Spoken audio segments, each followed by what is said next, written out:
Assalamualaikum warahmatullahi wabarakatuh. Perkenalkan, nama saya Muhammad Aimar dengan NIM 220301570 dari kelas PJKRC.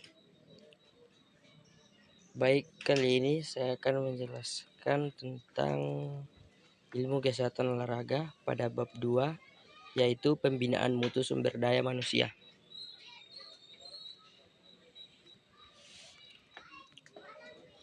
Sehat adalah nikmat karunia Allah yang menjadi dasar dari segala nikmat dan kemampuan.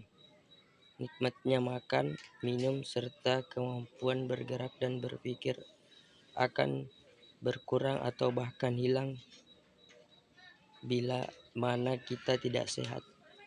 Oleh karena itu, sehat harus disyukuri. Mensyukuri rahmat dan nikmat sehat ini tidak cukup hanya dengan lisan, tetapi harus diwujudkan dalam upaya nyata.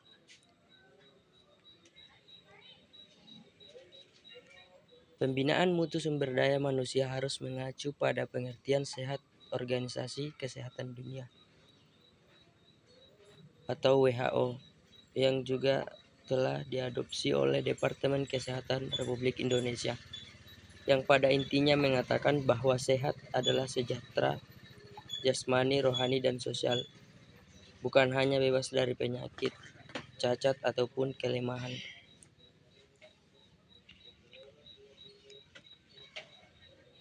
Lalu, apakah ada manusia yang sehat paripurna memenuhi kriteria sehatnya WHO?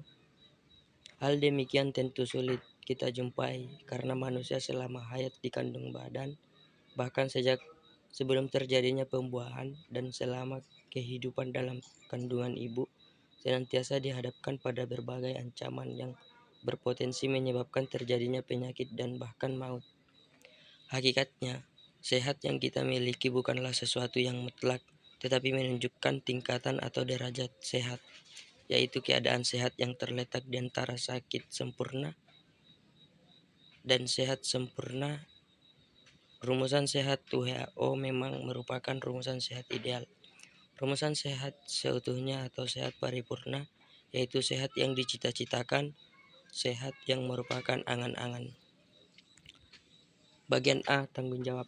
Dengan adanya pengertian bahwa sehat yang kita miliki adalah derajat sehat, kesehatan kita masing-masing masih selalu dapat ditingkatkan. Tetapi sampai di mana kesehatan itu harus kita tingkatkan dan siapa yang harus meningkatkannya? Memang ada batas medis fisiologis, yaitu batas kebugaran yang dapat dipergunakan sebagai patokan. Tetapi hakikatnya seperti telah ditemukan, kita sendirilah yang menentukan batas itu. Artinya, kita sendirilah yang harus bertanggung jawab terhadap tingkat kesehatan yang kita miliki. Apakah itu tinggi atau rendah, dan berapa tinggi ataupun berapa rendah.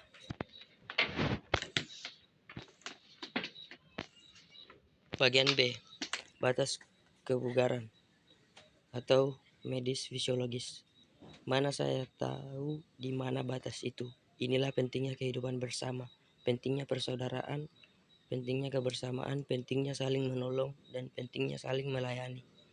Pentingnya kehidupan bermasyarakat, dan pentingnya kita masing-masing mampu memasyarakatkan diri, menyatukan diri kita dengan masyarakat lingkungan kita, dan itulah yang dimaksud dengan peri kehidupan sosial. Secara objektif, dokter pun hanya dapat menunjukkan siapa yang sehat dan siapa yang sakit. Tetapi bila harus menunjukkan di mana batas medis fisiologis antara sehat dan sakit, maka sungguh sangat sulit untuk menentukannya. Bagian C, wadah kebersamaan. Kita masing-masing harus bertanggung jawab terhadap kesehatan diri kita, yang berarti kesejahteraan paripurna diri, keluarga maupun masyarakat.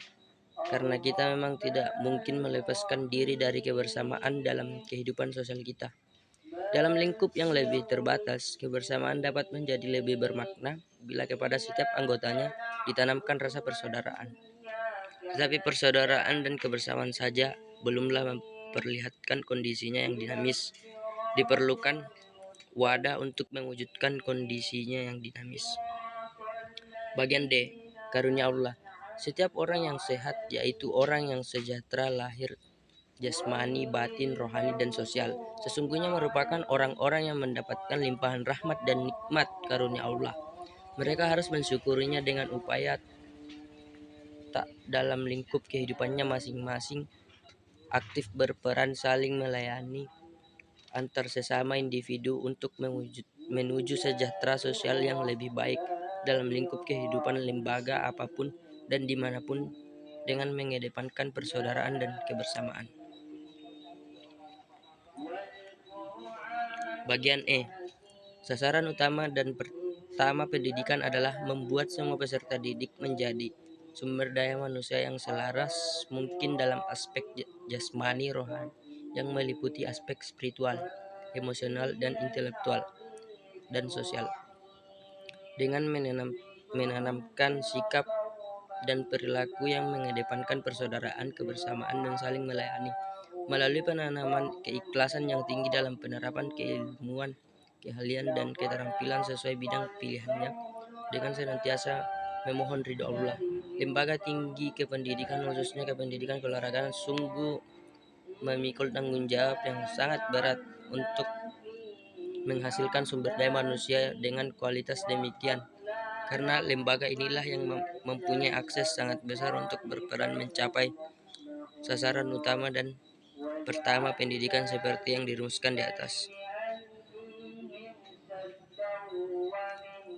Telah diketahui secara luas bahwa dengan penerapan dan pengelolaannya yang tepat, maka olahraga nyata berperan dalam menyehatkan dan mencerdaskan kehidupan bangsa. Hal ini sungguh harus dihayati oleh para pembina olahraga serta guru-guru pendidikan jasmani dan olahraga untuk dapat melaksanakan olahraga secara tepat di lembaga-lembaga kependidikan. Termasuk dalam hal ini adalah pondok-pondok pesantren. Di bawah ini adalah bagan yang menunjukkan betapa pentingnya peran pendidikan jasmani dan olahraga dalam pembedaan mutu sumber daya manusia.